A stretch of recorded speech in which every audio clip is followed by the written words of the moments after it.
Hi எல்லாருக்கும் வணக்கம், good morning. இன்றைக்கி ஒரு டே இன் மை லைஃப் தான் பார்க்க போகிறோம். இப்போ பார்த்திங்கன்னா டைம் ஒரு 8 o'clock இருக்கும். இன்றைக்கி டே எப்படி போகுதுன்னு பார்க்கலாம். கிளைமேட் ரொம்பவே சூப்பராக இருக்குங்க. அடிக்கடி மழை பெஞ்சிட்டு இருந்தது 2-3 நாளாக. இன்றைக்கி தான் லைட்டாக வெயில் அடிக்குது. சூப்பராக இருக்குது, இருந்தாலும் கொஞ்சம் க்ளவுடியாக. எப்போவுமே தோட்டத்தில் வேலை இருந்தால் அம்மா சீக்கிரமாகவே குக் பண்ணி முடிச்சிடுவாங்க. ஆல்மோஸ்ட் எல்லா வேலையுமே கம்ப்ளீட் பண்ணிடுவாங்க. ஏன்னா தோட்டத்து வேலையும் பார்த்துட்டு வீட்டு வேலையும் செய்ய முடியாது, அவங்களால மேனேஜ் பண்ண முடியாது. இந்த டைம் நாங்கள் ஊரில் இருக்கிறனால ஒரு சில வேலைகள் மட்டும் நாங்கள் செய்வோம். பட் இருந்தாலுமே அம்மா லஞ்ச் பிரேக்ஃபாஸ்ட் எல்லாமே காலையிலேயே குக் பண்ணி வச்சுட்டாங்க. ரைஸும் சாம்பாரும் தான் வச்சுருந்தாங்க. ஒர்க்கர் கப்பன்னு சிம்பிளாக தாங்க இருக்கும். இன்றைக்கி பார்த்திங்கன்னா காலையில் கொஞ்சம் காஃபி குடிக்கலான்ட்டு, டெய்லியும் குடிக்க மாட்டேன், ஒவ்வொரு நாள் ஒவ்வொரு மாதிரி. இன்றைக்கி கொஞ்சம் குடித்தா ஃப்ரெஷ்ஷாக இருக்கும்னு தோணுச்சு. எல்லா டேவும் லேசியாக ஸ்டார்ட் ஆன மாதிரி இருந்துச்சு. அதனால காஃபி 2 நாட்டு சர்க்கரை இதுதான் இன்றைக்கி காலையில் எடுத்துக்கிறோம். காலையில் ஆக்சுவலாக காஃபி குடிக்கக்கூடாதுன்னு சொல்லியிருக்காங்க, ரொம்பவே பேடாமல். நம்ம எல்லோரும் காமனாக அப்படி தானே எடுத்துப்போம். மோஸ்ட்லி ஸ்லீப்பிங் ரொட்டீன் கரெக்டாக இருந்தால் காஃபியெல்லாம் எடுத்துக்க மாட்டோங்க. நேற்று பாப்பா தூங்கவே 11 o'clock ஆகிடுச்சு. அண்ட் காலையில் 8 o'clock தான் எந்திரிச்சு கீழே வந்தாங்க. எனக்கும் ரொம்ப டயர்டாக இருந்தது, அதனால தான் சரின்ட்டு காலையிலேயே காஃபி. மேடம் காலையில் எழுந்திரிச்சோடனே ஒரே ஓட்டமுங்க. கரெக்டாக தேங்காய் எல்லாம் எடுத்து போகிறக்கும் நிறைய பேர் வந்திருந்தாங்களா, அவங்களாம் பார்த்து ரொம்ப குஷியாயிட்டாங்க. அதனால் நான் அங்கே போய் விளையாடுறேன்னு ஓடிட்டாங்க. நான் சரின்ட்டு அவங்களுக்கு நான் காஃபி குடித்ததுக்கப்புறம் பாலில் கரும்பு சக்கரை போட்டு தான் கொண்டு போய் கொடுத்துருந்தேங்க. இவங்களுக்கு பால் குடிக்க வைக்கிறது தான் பெரிய கஷ்டமே. பால் மட்டும் எப்போவுமே குடிக்க மாட்டாங்க.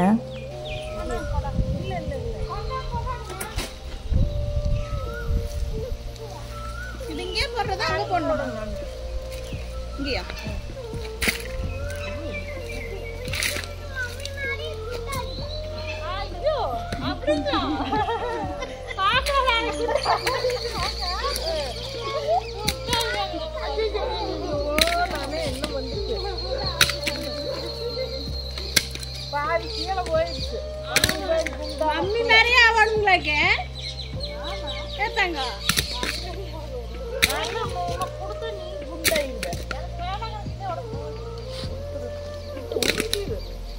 அதை வேணா நான் எடுத்து போடணுங்க. அவர் இந்த நேரம் நாய்கிட்ட வருது.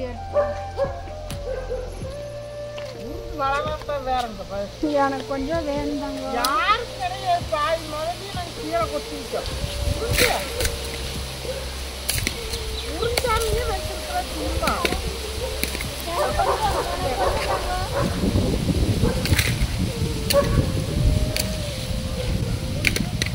எதுக்கு மம்மி இந்த கம்பி? மோஸ்ட்லி தேங்காய் போடுற சமயத்தில் இந்த மாதிரி தாங்க டே போகும். இப்போ வர தேங்காய் பருப்பு ரேட்டும் அதிகமாகிடுச்சுங்க. இப்போ கொப்பரை தேங்காய் விலை பார்த்தீங்கன்னா கிலோ 250 ரூபாய்க்கு மேலே போயிட்டுருக்குது. இதுதான் பீக் ரேட்டே.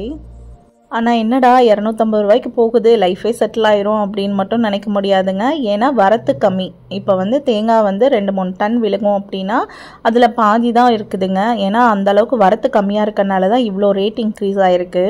எப்பாச்சு தோட்டத்தில் வரத்து அதிகமாக இருக்குது, தேங்காய் இந்த டைம் நிறையா விழுந்திருக்குது அப்படின்னா நாங்கள் கொடுக்குற டைம் பார்த்து ரேட் ரொம்ப கம்மியாக தாங்க இருக்கும். யூஸ்வலாக இப்படியே தான் நாட்கள் போயிட்டுருக்குதுங்க. தென்னைமரம் வச்சுட்டா ஜாலியாக இருக்கலான்னு மட்டும் நினைக்க முடியாதுங்க. அது இந்த வெள்ளை வந்ததுக்கப்புறம் ரொம்பவே எல்லாமே ஈல்டு கம்மியாகிடுச்சுங்க. கரெக்ட் டைமுக்கு உப்பு உரம் போடணும், மருந்து அடிக்கணும், இதில் களைக்கொல்லி பிரச்சனை வேறு, அந்த மாதிரி நிறையா இருக்குதுங்க. இப்போல்லாம் யாரும் மரம் ஏறி போடுறது இல்லைங்க. எவ்வளோ ஹைட்டாக இருந்தாலும் சல்லையை வச்சே வெட்டிடுறாங்க.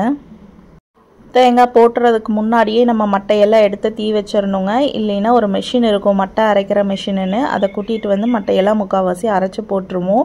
அதுக்கப்புறம் தேங்காய் போட்டதுக்கப்புறம் இந்த மாதிரி கும்மியாக போட்டு டிராக்டரில் கலெக்ட் பண்ணுங்க.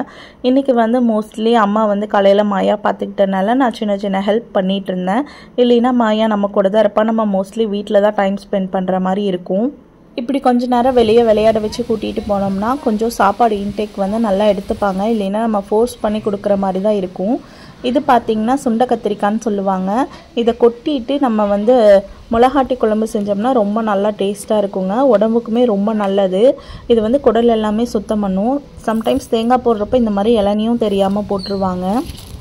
இந்த மாதிரி தாங்க 2 சைடு தென்னை மரம் லைனாக இருக்குது இல்லைங்களா, அதில் 2 மரமாக சேர்த்து அந்த காய் குவியல் போட்டு வச்சுருப்போம். டிராக்டர் உள்ளே கொண்டாடும்போது அவங்களுக்கு எடுத்து வீசுறதுக்கு வசதியாக இருக்கும்.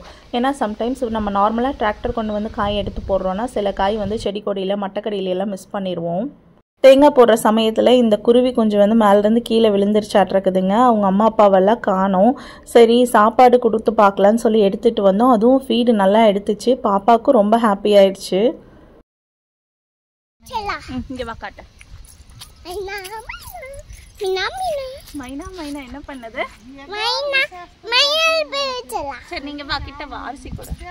இந்த குருவியோட கூடு கீழே இருந்தால் கூட நாங்கள் ஈஸியாக ஏதோ ஒரு ஏணி வச்சு வச்சுருப்போங்க. பட் தென்னைமரம் ரொம்ப ஹைட்டு, மரம் ஏறக்கும் இங்கே ஆட்கள் யாரும் இல்லை. இது இப்படியே விட்டுருந்தாலும் இறந்துரும். ஏன்னா அதுக்கு தனியாக தீனி பொறுக்க தெரியல. சரி வீட்டுக்கே எடுத்துகிட்டு போவோம், கொஞ்ச நாள் சிரிஞ்சில் வந்து தண்ணி கொடுத்து சாப்பாடு கொடுத்து பார்க்கலாம் அப்படின்னு சொல்லிட்டு தான் எடுத்து வச்சுருக்கோம். சின்ன வயசில் நானும் தம்பியெல்லாம் இந்த மாதிரி நிறையா குருவி வளர்த்திருக்கோங்க. கொஞ்சம் நாள் அதுவும் பறந்து போயிடும். பட் பாப்பா பார்த்ததும் ரொம்ப ஹாப்பி ஆகிட்டா. ஒரு 10 o'clock ஆகிடுச்சிங்க. பிரேக்ஃபாஸ்ட்டும் நாங்கள் எடுத்துக்கல, காஃபி பால் மட்டும்தான் குடிச்சிட்டு போயிருந்தோம். சரி வந்து பிரேக்ஃபாஸ்ட் சாப்பிட்டு போகலான்னு வர வழியில் செம்பருத்தி பூ பூத்துருந்துச்சுங்க. மோஸ்ட்லி பொறிச்சு சாமிக்கு வச்சுருவோம். அது கொஞ்சம் நாளில் காஞ்சதுக்கப்புறம் வந்து அதை எடுத்து அப்படியே சீவக்காத்தூளில் அரைக்கிறதோ இல்லை குளியல் பொடியில் அரைக்கிறதோ அந்த மாதிரி பண்ணிக்குவோம். இன்றைக்கி காலையில் பறிக்கிற கொஞ்சம் லேட் ஆகிடுச்சுங்க. சரி அப்படியே வீட்டுக்கு போகிற வழியில் தானே இருக்குது, நம்ம வீட்டுக்கு பறிச்சுட்டு போய் எப்பவும் போல் சாமிக்கு வச்சிடலான்னு தாங்க எடுத்துகிட்ருக்கேன். இந்த டைம் ஏன்னா ஈல்டு கம்மியாக இருக்குது. இல்லைன்னா மோஸ்ட்லி செடி ஃபுல்லாக பூவாக தாங்க இருக்கும். வீட்டுக்கு முன்னாடி பார்க்கவே ரெட் கலரில் அவ்வளோ அழகாக இருக்கும். ஆனால் இந்த பூவை நம்ம டீயுமே போட்டு குடிக்கலாங்க. சம்டைம்ஸ் ஃப்ரெஷ்ஷான பூ பறிச்சுட்டு போய் தண்ணியில் போட்டு குடிப்போம். ரொம்பவே நல்லது. பிளட்டெல்லாம் ப்யூரிஃபை பண்ணமாமா ஹார்ட் பேஷண்ட்க்கு வந்து ரொம்பவே நல்லதுன்னு சொல்லுவாங்க. அவ்வளோதாங்க, நம்ம பூ பறிச்சிட்டு வந்ததை கையோட பூஜை ரூமில் வச்சுட்டோம். ஈவினிங் தான் விளக்கேற்றுவோம். பூ ஃப்ரெஷ்ஷாக இருக்குன்னா காலையிலேயே கொஞ்சம் பூ வச்சுடுவோம். அவங்க காலையிலேயே சாப்பிட்டு வந்துடுவாங்க. தேங்காய் எடுக்கிறவங்களுக்கெல்லாம் வந்து அப்பா டீ போட்டுட்டு இருந்தாங்க. காலையிலேயே சாப்பிட்டு வரனால ஒரு 11 o'clock மாதிரி தான் அவங்களுக்கு டீ டைம். சாப்பிட்றதுக்கு முன்னாடியே பார்த்தீங்கன்னா வெயில் கொஞ்சம் நல்லா அடைச்சது. சடனாக மழை வர ஆரம்பிச்சிருச்சுன்னா என்ன பண்ணுறதுன்னு அம்மா துணியெல்லாம் வாஷ் பண்ணி கூடையில் வச்சுருந்தாங்க. சரி கையோட அதை கொண்டு போய் காய போட்டுடலான்னு அந்த ஒர்க்கு தாங்க பண்ணிகிட்டு இருந்தேன். இந்த சீசனுக்கு என்னமோ கிளைமேட் பயங்கரமாக மாறிட்டே இருக்குதுங்க. இப்போ இவ்வளோ வெயில் அடிக்குது. நான் நேற்று இப்படி தான் வெயிலில் காய் போட்டுட்டு இருந்தேன். பட் திடீர்னு மழை வர ஆரம்பிச்சிருச்சு. ஆனால் இந்த மாதிரி ஒரு பீஸ்ஃபுல்லான ரொட்டீனும் நல்லா தாங்க இருக்குது. டவுன் சைடு இருந்தோம்னா பரபரப்பாக ஏதோ ஒன்று பண்ணிகிட்ருப்போம். அண்ட் மோஸ்ட்லி வீட்டுக்குள்ளே தான் டைம் ஸ்பெண்ட் பண்ணுவோம். ஈவினிங் தான் வெளியே போகிற மாதிரி இருக்கும். பட் இங்கே தோட்டத்து சைடு இருக்கிறதுனால அப்படி எதுவுமே இல்லைங்க. நல்லா ஃப்ரீயாக கம்ஃபர்டபுளாக இருக்குது. மோஸ்ட்லி எனக்கு இங்கே வந்தால் ரெசார்ட் ஃபீல் தான் வரும் எப்போவுமே. அதுவும் அந்த இயற்கையான காற்று அது கிடைக்கிறதே இப்போல்லாம் அபூர்வமாக இருக்குதுங்க. இங்கேருந்து நாங்கள் டவுனுக்கு ட்ராவல் பண்ணுறக்குள்ளேயே பார்த்தீங்கன்னா ஹீட் அப்படியே இன்க்ரீஸ் ஆகிடும். பட் கொஞ்சம் தூரம் தான் எங்களுக்கு டிஸ்டன்ஸ், அரௌண்ட் ஒரு 20 kilometers தான் இருக்கும். பட் அதுலேயே அவ்வளோ டிராஸ்டிக் சேஞ்சுங்க. அதுவும் போன டைம் சென்னை போயிட்டு வர்றக்குள்ளேயெல்லாம் போதும்னு ஆயிடுச்சுங்க. இங்கேருந்து அப்படியே லைஃப் ஸ்டைல் வாழ்ந்துட்டு நம்ம திடீர்னு சிட்டி சைட் போகும்போது அங்கே டெம்பரேச்சரே அதிகமான மாதிரி தான் ஃபீலாக இருக்குது. இருந்தாலும் ஒவ்வொருத்தர் வாழ்க்கை முறையே ஒரு மாதிரி தாங்க இருக்கும். மோஸ்ட்லி நம்ம ரிட்டையர்மெண்ட் லைஃப் தான் இந்த மாதிரி எல்லாம் பிளான் பண்ணிகிட்டு இருப்போம். ஏன்னா நமக்கு இன்கம் சோர்ஸ் எல்லாமே வந்து நம்ம டவுன் சைட் சிட்டி சைட் போனால் தான் நம்மளால் ஏர்ன் பண்ணுற ஸ்கோப் இருக்கும். இப்போ சோஷியல் மீடியா வந்ததுக்கப்புறம் பரவாயில்லைங்க, நிறையா ஃபார்மர்ஸோட லைஃப் நல்லாவே மாறி இருக்குது. ஆர்கானிக் ஃபார்மிங் பண்ணுறவங்களாம் டைரெக்டாகவே ப்ராடக்ட் மேனுஃபேக்சர் பண்ணி சேல் பண்ண ஆரம்பிச்சிருக்காங்க. இதனால அவங்களுக்கும் நல்ல இன்கம் கிடைக்கிது. அண்ட் விவசாயத்துலேயும் கொஞ்சம் லாபம் கிடைக்குதுங்க. இதை பற்றியெல்லாம் நீங்கள் என்ன நினைக்கிறீங்கன்னு கண்டிப்பாக கமெண்ட் பண்ணுங்கள். எஸ்பெஷலி நம்மளை மாதிரி லேடிஸ் வீட்டில் இருந்துட்டு குழந்தைங்கள பார்த்துட்டு ஒர்க் பண்ணுறதுக்கான ஆப்ஷன்ஸ் எல்லாமே இருக்கும். அவங்கள விட்டுட்டு நம்மளால் ஜாபுக்கு போக முடியாது. இல்லை வேறு யாராச்சும் கேர்டேக்கர் வைக்கலாம் அப்படின்னா அந்த அளவுக்கு நம்ம இன்கம் சோர்ஸ் வந்து சப்போர்ட் பண்ணாதுங்க.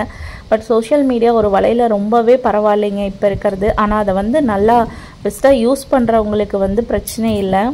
நம்மளோட லைஃப் ஸ்டைல் ஒவ்வொன்றும் டிஃப்ரெண்ட்டாக இருக்கும்போது நம்ம ஒருத்தங்க கூட இன்னொருத்தங்க லைஃப்பை வந்து கம்பேர் பண்ணி என்றைக்குமே பார்க்கக்கூடாதுங்க.